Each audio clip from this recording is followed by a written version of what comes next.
Corona வருது. ஒரே shock. வெளிய போ முடியாதுன்றாங்க. இல்லன்னா முடிஞ்சு போச்சு. பிரச்சாரம் பண்ண வெளிய போ முடியாது.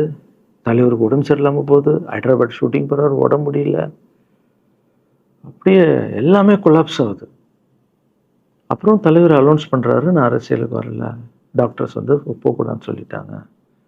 கொரோனா டைம்ல நம்ம வந்து பிரச்சாரம் போ முடியாது. அந்த காரணத்தால காரணம் சொன்னாரு. அது உங்களுக்கு எல்லாருக்கும் தெரியும். அவ்வளோதான் தலைமையில கை வச்சுன்னு உட்காந்துட்டோம். நான் ட்ரஸ்ட்டில இருக்கிற குழந்தைங்க, மத்தவங்க எல்லாரும் என்னென்னமோ நெனச்சு ஒர்க் பண்ணிட்டு இருந்தால எல்லாரும் அப்செட்ல உட்காந்துருக்கோம்.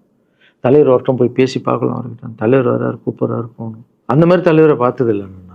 அப்படியே எனக்கு புரிஞ்சுது அவரு ரொம்ப வலியில இருக்காரு அப்படின்னு. எவ்வளோ சுறுசுறுப்பான ஆளு. உடம்பு முடியல கண்ணா. பரவாயில்லண்ணா உங்க உடம்பு தானே முக்கியம். என்ன இதெல்லாம் என்னண்ணா தூக்கி போடுங்கண்ணா. இல்ல கண்ணா. இத்தன வருஷம் என்ன வாழ வச்சாங்கல்ல. அவங்களுக்கு ஏதாவது ஒண்ணு பண்ணணும்னு நெனச்சேங்கண்ணா. இங்க குத்துது கண்ணா எனக்கு. என்ன பண்றதுன்னு தெரியல. ரொம்ப கஷ்டமா இருக்கு அப்படின்னு. அண்ணே அத விடுங்கண்ணே. எல்லாம் அப்படின்னு அவர்கிட்ட பேசிட்டு, அவர் வந்து அப்போ நான் முன்னாடி பேசும்போது அவர் சொல்றாரு, நான் கூட பதவிக்கு வரணும்னு ஆசைப்படல. இன்னொரு நல்ல ஆளு, படிச்ச ஆளு அங்க நிக்க வச்சு பார்க்கணும். யாருன்னே சொல்லுவேன். யாருன்னு கூட சொல்லல.